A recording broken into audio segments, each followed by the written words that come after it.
lights. Turn around. What are you doing in this neighborhood? I live here. This is my driveway. Why are your lights on? Hands on the hood. Now.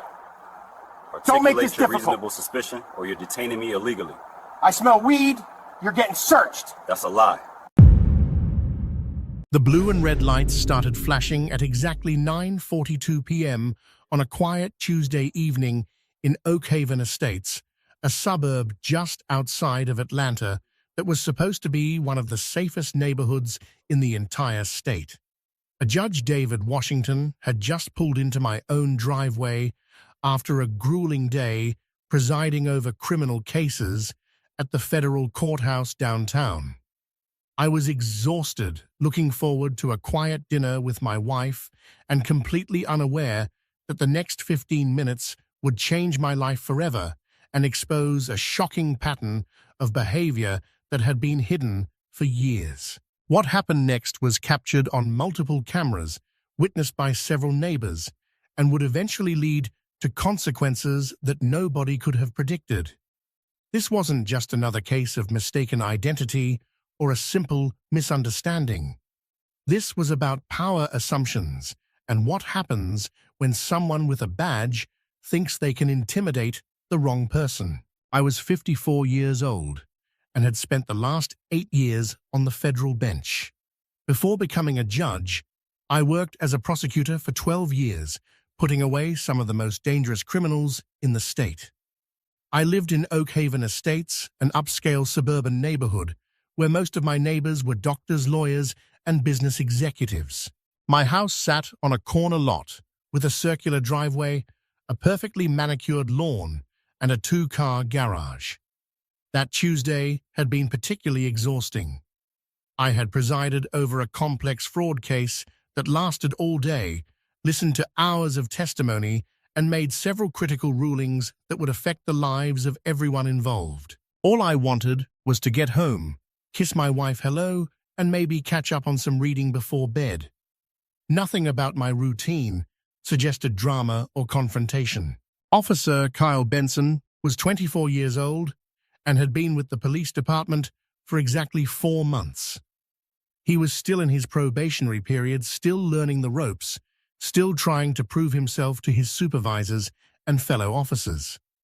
What nobody knew, at least not yet, was that Benson had already received 2 complaints during his short tenure, both involving what witnesses described as aggressive behavior during routine traffic stops. Benson was patrolling the Oak Haven area that evening, driving slowly through the quiet streets, lined with expensive homes and luxury cars. The neighborhood was known for being peaceful, with very little crime, and even fewer police calls. Most officers considered it an easy assignment, a chance to cruise around and maybe write a few speeding tickets. But Benson wasn't like most officers. He had developed what he called instincts about people in situations, though what he really had were biases and assumptions that he had never been properly trained to recognize or control. When he saw my navy blue BMW pulling into the driveway of the corner house, something in his mind clicked. A well-dressed black man, driving an expensive car in this neighborhood, triggered every stereotype Benson had been carrying around in his head. I parked in my usual spot, gathered my briefcase and jacket from the passenger seat, and stepped out of my car. The motion sensor lights illuminated my driveway, casting long shadows across the pavement. I was wearing a dark suit, a white dress shirt, and a burgundy tie that I had loosened during the drive home. Everything about me screamed professional, successful, respectable. Benson made a U-turn and pulled up to the curb directly in front of my house. He activated his emergency lights, creating those familiar red and blue flashes that immediately drew the attention of neighbors in nearby houses. Several people peered out their windows, wondering what could possibly be happening in their quiet neighborhood. I noticed the police car immediately, but didn't think much of it. Police cars occasionally patrolled the area, and sometimes officers would park for a few minutes to write reports or take calls. I continued walking toward my front door, keys in hand, when I heard a car door slam behind me. Officer Benson approached with his hand resting on his utility belt, walking with the kind of aggressive swagger that rookie cops sometimes develop when they think they need to assert authority. His voice carried across the quiet evening air as he called out for me to stop and turn around. I stopped, confused but compliant. I had spent enough years in the criminal justice system to know that the smartest thing to do was follow instructions and ask questions later. I turned around slowly, keeping my hands visible, and asked the officer if there was a problem. Benson didn't introduce himself properly or explain why he had stopped. Instead, he immediately demanded to know what I was doing in the neighborhood. The question was so absurd that I almost laughed. I was standing in my own driveway at my own house with my keys in my hand, and this officer was asking what I was doing here. I calmly explained that I lived here, that this was my house, and that I had just come home from work. Benson looked skeptical, his eyes scanning the expensive house and then back to me. He asked to see identification, which I provided without argument. Benson studied the driver's license for a long time, comparing the photo to my face, checking the address against the house number. Everything matched perfectly. But instead of apologizing and leaving, Benson became more suspicious. He asked me what kind of work I did, where I had been that evening, and whether anyone could verify my story. The questions were becoming increasingly inappropriate and invasive, but I remained calm and professional. I explained that I worked downtown, that I had just finished a long day at the office, and that my wife was inside the house if the officer needed verification. What I didn't tell Benson was exactly what my job was, because I wanted to see how far this officer would take things. Benson asked me to step away from the car and put my hands on the hood. This request crossed a major line. There was no reasonable suspicion of criminal activity, no justification for a search or detention, and certainly no grounds for treating a homeowner like a criminal suspect in his own driveway. I had reached my limit. In my calm but authoritative courtroom voice, I asked Benson to explain the legal basis for the detention. I asked what crime he suspected me of committing. I asked why I was being treated like a suspect when I had done nothing wrong and was standing on my own property. Benson didn't like being questioned. In his mind, citizens were supposed to comply with whatever officers asked, regardless of whether those requests were legal or appropriate. He raised his voice and told me that he was conducting an investigation and that failure to cooperate could result in arrest. This was Benson's first major mistake. Threatening to arrest someone without probable cause is not only illegal, it's the kind of behavior that ends careers and results in expensive lawsuits.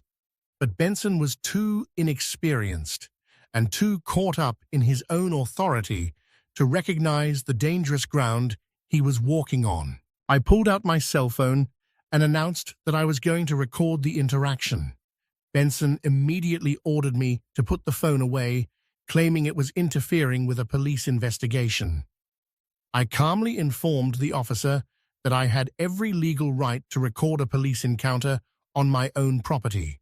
The situation was escalating quickly, and neither of us knew that several neighbors had already started recording from their windows. Mrs. Higgins, who lived directly across the street, had been watching the entire encounter and was filming with her tablet. The Carters, who lived next door, were recording from their upstairs bedroom window. What was happening in my driveway was being documented from multiple angles. Benson's supervisor, Sergeant Eleanor Davis, received the call at 9:58 p.m. A concerned neighbor had phoned the police department to report what appeared to be an inappropriate detention happening in their neighborhood. Mrs. Higgins had been watching the interaction unfold and was disturbed by what she was seeing. She told the dispatcher that an officer was harassing a man in his own driveway for no apparent reason. Sergeant Davis had been with the department for 15 years and had seen her share of problematic officers. When she heard the address and realized it was Benson involved, her heart sank. She had been keeping a close eye on the rookie officer after the previous complaints, and this call immediately raised red flags.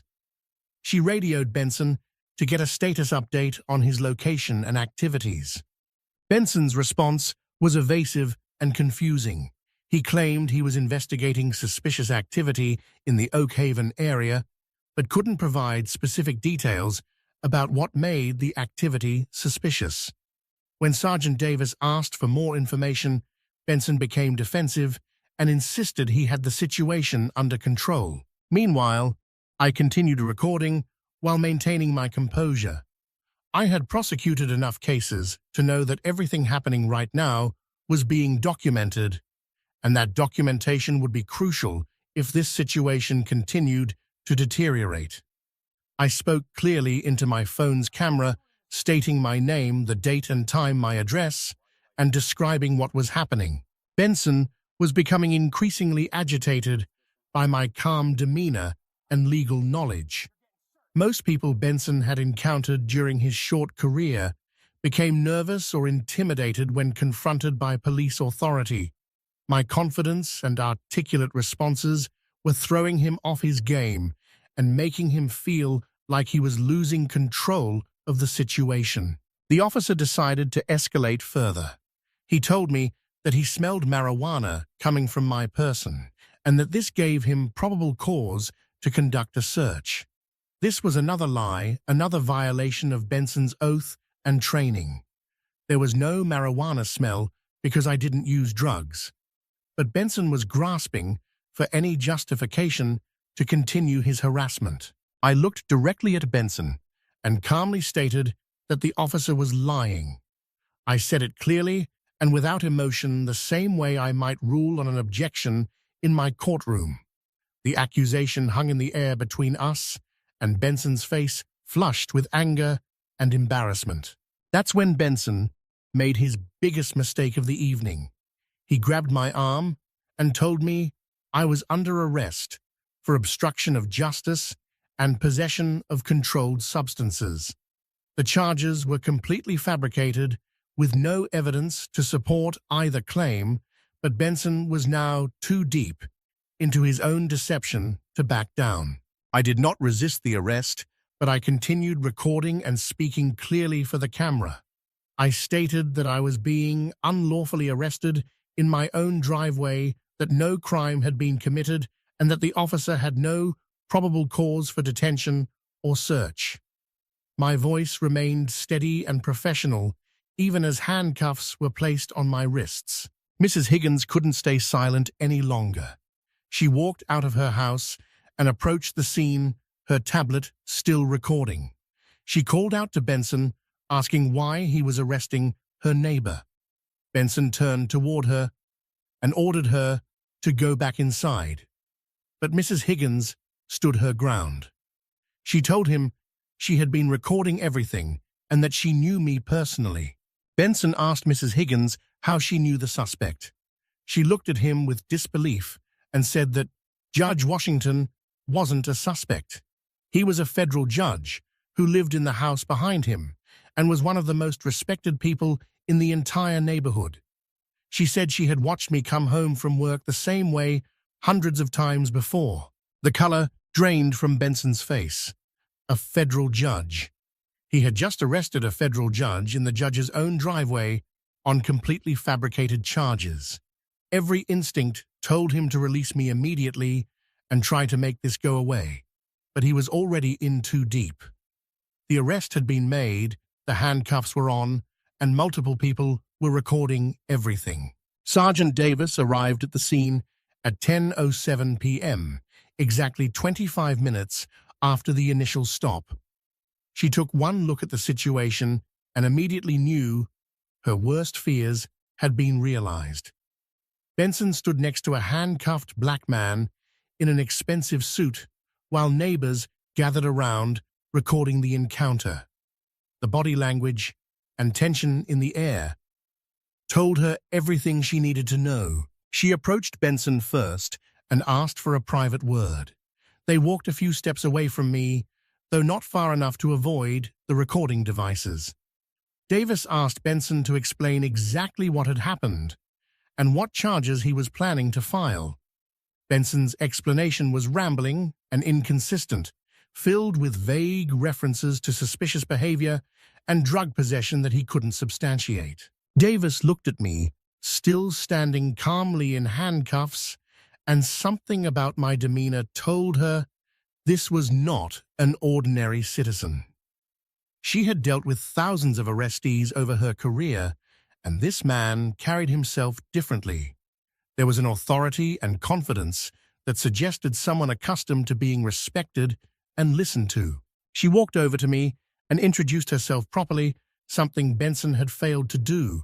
She asked for my name and occupation, and when I identified myself as a federal judge, Davis closed her eyes and took a deep breath. This was about to become the worst night of Benson's career and potentially her own. I remained professional even while handcuffed. I explained calmly what had happened from the moment Benson approached me until the present.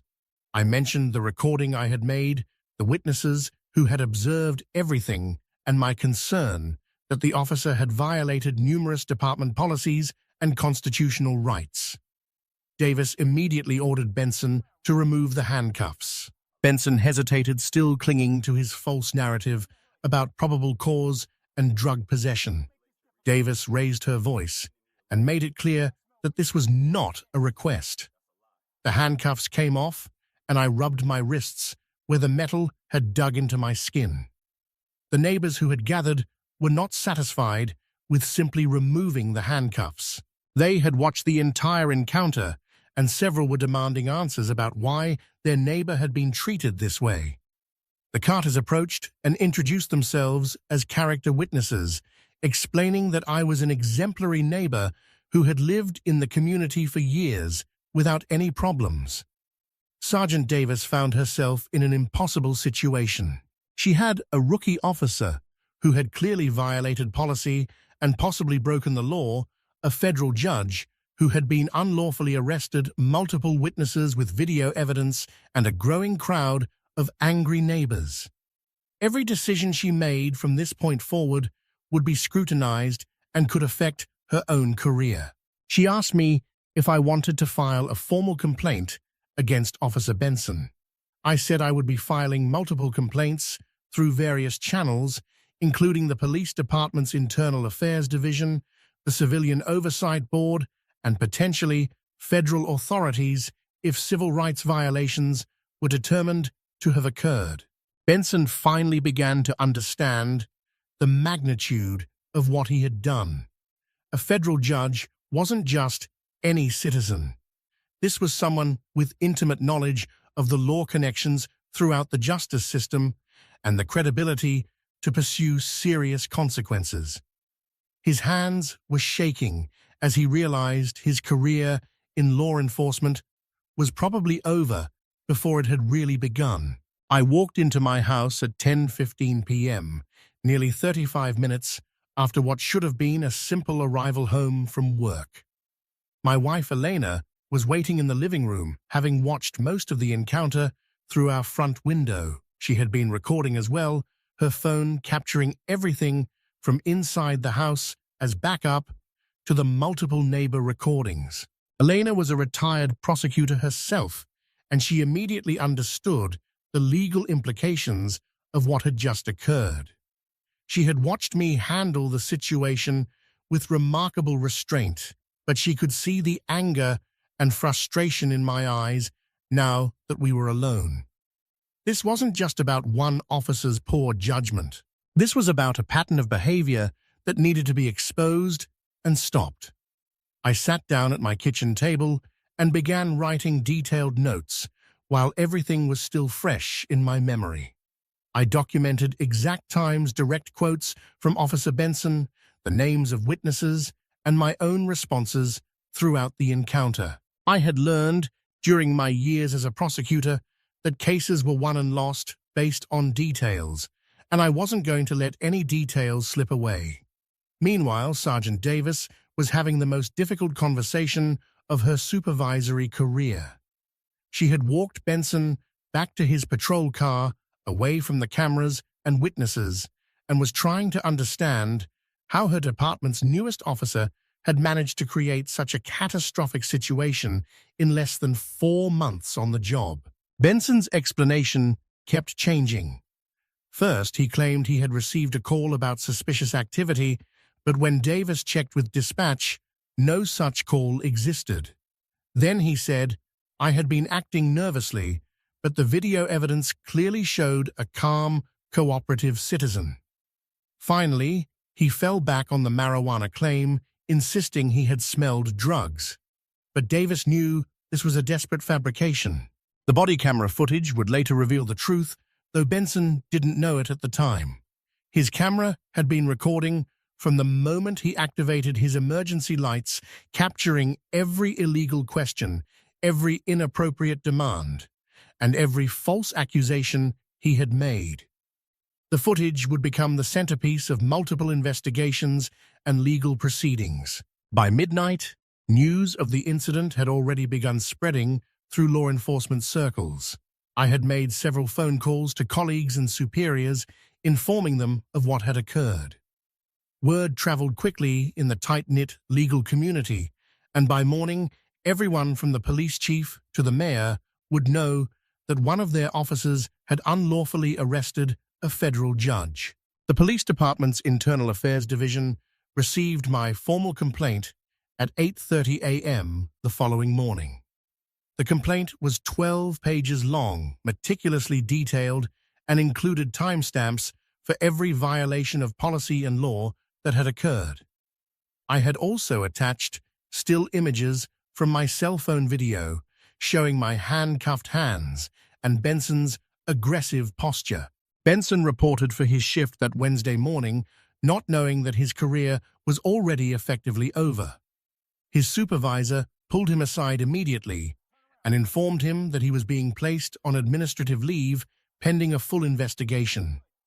Benson would not be allowed to carry his weapon, wear his uniform, or perform any police duties until the matter was resolved. The investigation that followed was unlike anything the department had seen before. Usually, complaints against officers involved civilians with limited resources and legal knowledge.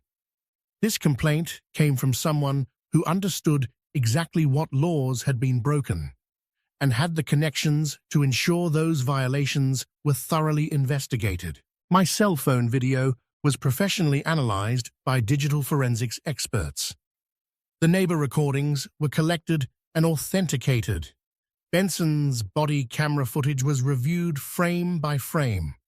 Personnel files were examined to identify any patterns of behavior. Training records were scrutinized to determine whether Benson had received proper instruction on constitutional rights and appropriate police conduct. What investigators discovered was disturbing. Benson had indeed received complaints during his short tenure. But those complaints had been minimized and dismissed by supervisors who assumed the complainants were simply unhappy about receiving tickets or being questioned. Nobody had bothered to look for patterns or provide additional training to address concerning behavior. The department's training records showed another problem. Benson had completed the minimum required hours of academy training, but much of that training focused on physical skills, weapons handling, and report writing. Very little time had been spent on constitutional law de-escalation techniques or recognizing and controlling implicit bias. I wasn't content to let the police department handle this internally. I filed a formal complaint with the State Attorney General's office requesting an investigation into potential civil rights violations. I also contacted the FBI's Civil Rights Division, providing them with all the evidence I had collected and requesting a federal investigation. The media attention began 3 days after the incident, when a local news reporter received an anonymous tip about what had happened. The reporter contacted my office for comment, and I agreed to an on-camera interview.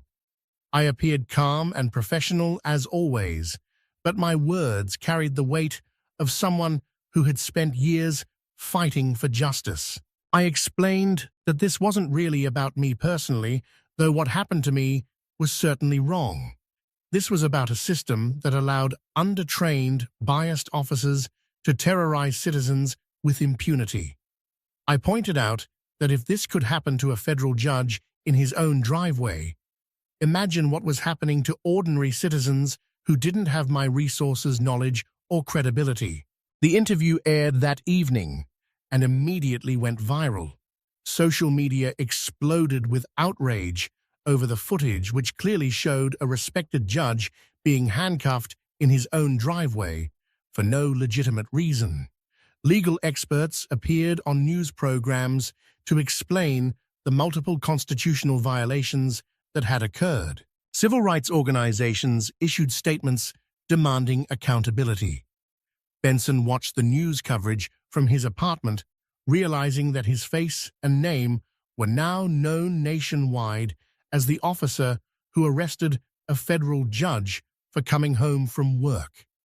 His phone rang constantly with calls from reporters, but his lawyer had advised him to say nothing publicly while the investigations were ongoing. The police chief held a press conference 4 days after the incident, announcing that Officer Benson had been terminated and that the department was implementing immediate changes to training and supervision procedures. The chief apologized to me and acknowledged that serious mistakes had been made, but many observers felt the response was too little too late. My civil lawsuit was filed 2 weeks later in federal court. The lawsuit named Benson, Sergeant Davis, the police chief, and the city as defendants, seeking both monetary damages and systemic reforms to prevent similar incidents in the future. The complaint alleged violations of the 4th and 14th Amendments, false imprisonment, assault, and intentional infliction of emotional distress. The city's insurance company immediately began settlement discussions, knowing that a jury trial would be a public relations disaster and likely result in a massive verdict. I had impeccable credentials, multiple witnesses, clear video evidence, and the legal expertise to present my case effectively. No reasonable jury would side with the defendants. But I wasn't primarily interested in money. I wanted changes that would protect other citizens from experiencing what I had gone through. The lawsuit demanded comprehensive police reform, including enhanced training on constitutional rights, mandatory bias recognition, education, improved supervision of probationary officers, and civilian oversight of complaint investigations. Benson's criminal defense attorney was fighting an uphill battle. The evidence of false imprisonment and civil rights violations was overwhelming, and prosecutors were eager to demonstrate that they would hold police officers accountable for illegal conduct. Benson was facing potential federal charges that could result in years in prison. The ripple effects extended far beyond Benson himself. Sergeant Davis was demoted and transferred to a desk job after investigators determined she had failed to properly supervise a problematic officer. The police chief announced his early retirement amid calls for his resignation. The city council approved emergency funding for police reform initiatives to avoid further legal liability. Other victims began coming forward with their own stories of encounters with Benson. During his brief career, he had stopped dozens of citizens, and a pattern emerged of targeting people based on race and economic status rather than actual criminal behavior. Several of these victims hired attorneys and filed their own lawsuits, creating a cascade of legal problems for the city. The local newspaper published a detailed investigation into the police department's hiring and training practices, revealing that Benson was not an isolated case. Several other officers had concerning complaint histories that had been ignored or inadequately addressed. The investigation prompted state lawmakers to propose legislation requiring enhanced police training and accountability measures. I returned to my courtroom duties while the various investigations and legal proceedings continued. Colleagues noted that the experience seemed to have reinforced my commitment to protecting constitutional rights and holding law enforcement accountable. My rulings in criminal cases became even more careful and thorough, ensuring that defendants' rights were scrupulously protected. The broader community rallied around me, but also began examining their own assumptions and biases. Neighborhood meetings were held to discuss the incident and its implications. Many residents admitted they had never really thought about how differently people of color might be treated by police, even in their safe, affluent neighborhood. Mrs. Higgins, the neighbor, who had confronted Benson and provided crucial video evidence, became an unlikely activist for police accountability. She organized community meetings, lobbied city council members, and spoke at public forums about the need for reform. Her courage in standing up to an aggressive officer inspired others to become more engaged citizens. The police union initially defended Benson, claiming he had been following proper procedures and was being unfairly scapegoated. However, as more evidence emerged and public pressure mounted, the union quietly distanced itself from the case and focused on protecting other members from the fallout. Benson's termination hearing became a public spectacle, with dozens of community members attending to witness the proceedings. The evidence presented was damning, showing a pattern of unconstitutional conduct that had been ignored by supervisors. The hearing officer's decision to uphold the termination was unanimous and scathing in its criticism of Benson's behavior. The federal investigation expanded beyond Benson to examine the entire police department's culture and practices. FBI agents interviewed current and former officers, reviewed training materials, and analyzed complaint data going back several years. Their findings would eventually result in a consent decree requiring comprehensive reforms under federal oversight. Officer Benson's story serves as a stark reminder that badges don't grant unlimited power and that assumptions based on race can destroy careers in an instant. My calm professionalism in the face of harassment ultimately led to sweeping police reforms that protect countless future citizens. Sometimes justice comes slowly, but when it arrives, it reshapes everything.